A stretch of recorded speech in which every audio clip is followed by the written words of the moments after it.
Şerife'nin örgü dünyasına hoş geldiniz. Bugün sizlere iki renkli olarak yapılan bir bebek örgüsü modeli göstereceğim. Bunu iki renk değil, daha fazla renk olarak da çalışabilirsiniz. Ama ben sadece iki renk kullanmak istedim. Evde kalan iplerinizi değerlendirebilirsiniz.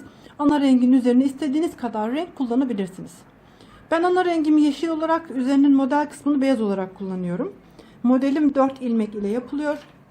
4, 8, 12, 16 şeklinde 4 ilmeğin katlarını ayarlamanız gerekiyor. En son bir tane ilmek ilave ediyoruz. Ben 17 ilmekle örgüme başlıyorum. Örgümün ilk sırasındayım ve örgümün ön yüzündeyim.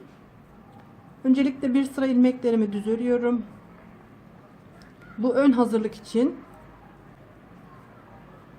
Sizler de lastik yaptıktan sonra lastiğin üzerine ön yüzde ilmeklerinizi düz örerek hazırlamalısınız.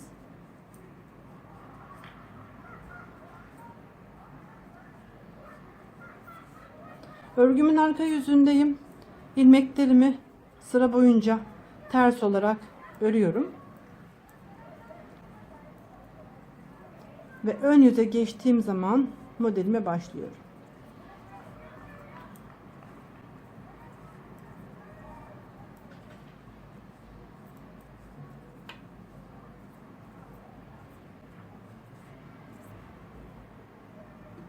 Örgümün ön yüzüne geçtiğim zaman beyaz ipimi alıyorum.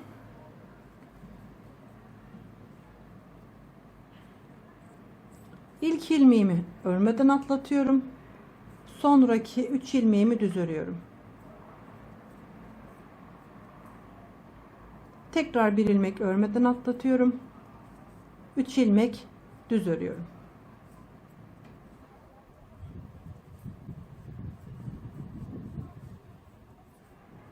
Bu şekilde sıra boyunca 3 ilmek düz örüyoruz.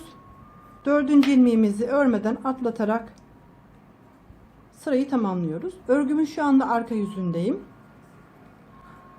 Kenar ilmeğini örmeden aldım. Sonraki 3 ilmeğimi ters olarak örüyorum. İpim ön tarafta iken ilmeğimi tekrar atlatıyorum.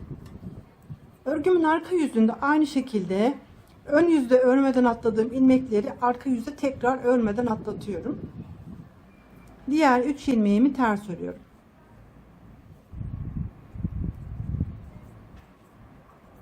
İki ipi aynı anda ilerletmediğimiz için modelimiz oldukça kolay yapılıyor.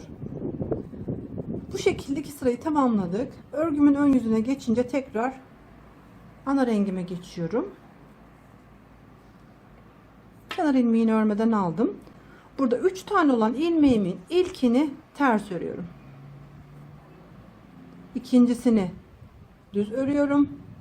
Üçüncüsünü tekrar ters örüyorum. Modelimizin püf noktası, modele şeklini veren bölüm burası. Aradaki devam eden ilmeğimi düz örüyorum. Sonraki 3 tane olan beyaz ilmeğimin ilkini ters, ikincisini düz, üçüncüsünü ters olarak devam ediyorum. Sıra boyunca bir düz, bir ters, bir düz, bir ters şeklinde örüyoruz.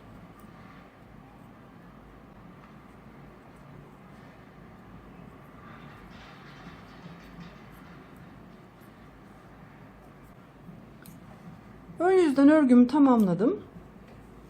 Arka yüze geçtiğim zaman ilmeklerimin tamamını ters olarak örüyorum.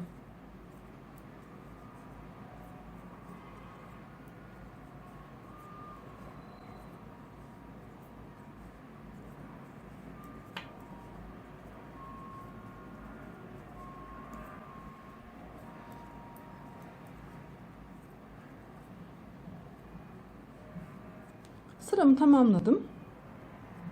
Şimdi tekrar ön yüze geçtiğimiz zaman hemen renk değiştiriyorum.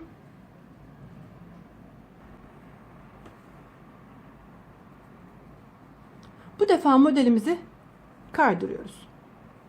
Başlangıçtaki ilmeğimizi bir önceki modelde örmeden atlamıştık. Bu defa düz örüyorum. Sonraki ilmeğimi de düz örüyorum. Burada bir önceki sırada 3 tane ördüğümüz beyaz ilmeğimizin tam ortasındaki kalan ilmeği bu defa örmeden atlatıyoruz. Sonraki 3 ilmeğimi düz örüyorum. 4. ilmeğimi örmeden atlatıyorum. 3 ilmeğimi tekrar düz örüyorum.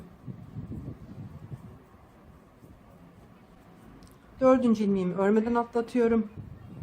Son kalan 2 ilmeğimi düz örüyorum. Bu defaki modelimizin karmış şekli bu şekilde devam edecek. Örgümün arka yüzündeyim. Beyaz ilmeklerimi ters, örmeden atladığım ana ilmeklerimi tekrar örmeden atlatıyorum.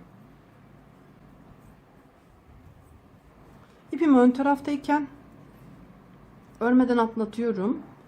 Sonraki ilmeklerimi ters örüyorum.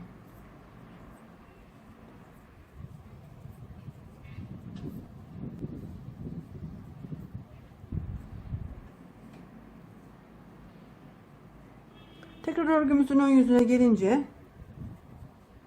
ana rengimize geçiyoruz.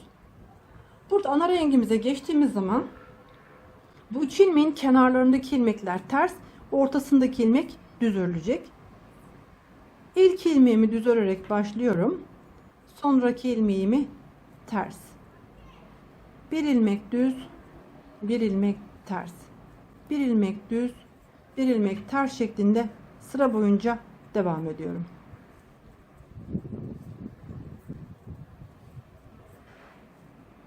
Üç tane olan beyaz ilmeğimin ilkini ters, ortadaki ilmeğimi düz, son ilmeğimi de tekrar ters şeklinde örerek modelime şeklini veriyorum.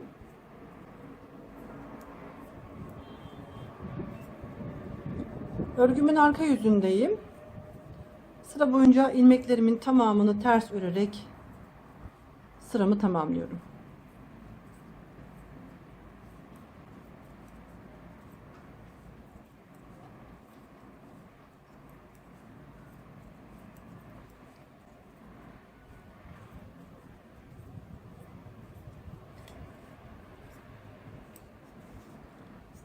Bu şekilde örgümüze devam ediyoruz.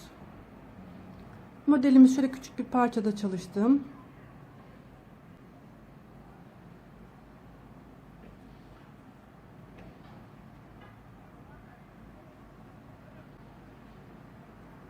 Bu parça 39 ilmek 3,5 numara şiş ile örüldü. Aynı kalınlıkta şiş ve orta kalınlıkta iple ördüğünüz takdirde bu 39 ilmek 10 aya kadar, hatta 1 yaşa kadar uygun büyüklükte bir yelek olacaktır. Burası da örgümüzün arka tarafı. Yapmayı düşünen herkese kolay gelsin.